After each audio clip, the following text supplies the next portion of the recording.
Hello, East Valley students and parent families. I am Mr. Rovic, the Gear Up Coordinator here for the class of 2023. That is current 10th graders at East Valley High School. This video, however, would be applicable to pretty much any student who is elected to do the hybrid in-person model here at East Valley this year. So if you're not part of the Gear Up program, that's fine. You can still watch this video. However, video is applicable only to students in Cohort A.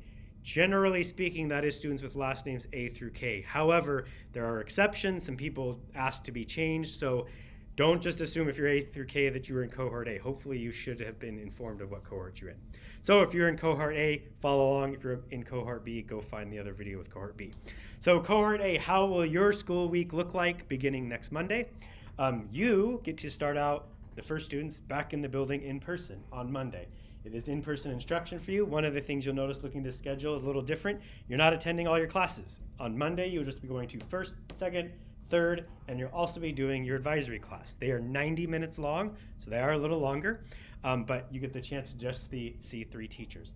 Lunch and advisory, basically it's an hour long. Half the students will be in lunch for 30 minutes, while the other half are doing advisory. Then halfway through, we'll switch. The students during advisory do lunch goes to advisory. A little later I'll talk about, but lunch is going to be vastly different. It's not like we've usually run it here because of social distancing requirements. In the afternoon, you'll also notice that the day ends at 1:45, so it is a little earlier. But the last part of the day, a little over an hour, is student access time. That is when teachers are supposed to be available to help students. I will say this, however, generally students are supposed to leave campus once school is over. So to access students, generally speaking, they want to work with their teacher ahead of time. So check the Google Classroom, ask the teacher what is their process for getting help from their teachers during that time. But they are supposed to be available to help students or provide services for students then. On Tuesday, it'll be in person and in. The biggest difference being you will just go to 4th, 5th, and 6th period. You will also have lunch and advisory again. And the student access time in the afternoon should you choose to use it. And that may be virtual. It may not be in-person student access time, but again, talk with your teacher. On Wednesdays, this is when everyone pretty much, I guess you could say, has the same schedule. All students will be virtual. They'll be going to all their classes, 1st through 6th period. Each of the classes is around 35 minutes, and it's asynchronous. And when we say asynchronous, that means typically you're watching a video recording. There's not a Zoom session you need to be into at an exact specific time. That is, you go to your Google Classroom, you find the lesson for that day, click on it, follow the instructions, watch the video, whatever you're supposed to be doing.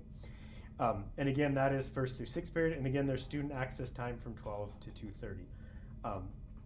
On these virtual days, one thing to note is they do want you to try and get these done before 2:30 because you will have a class attendance form in your Google Classroom where the student says, I was there today, I did what was asked of me, here's what I worked on. They submit it at 2:30. Teachers go and check their attendance forms at students and say who said they went today, what did they work on, and they will take attendance from that because attendance is required by the state this year. It's not like it was kind of last spring.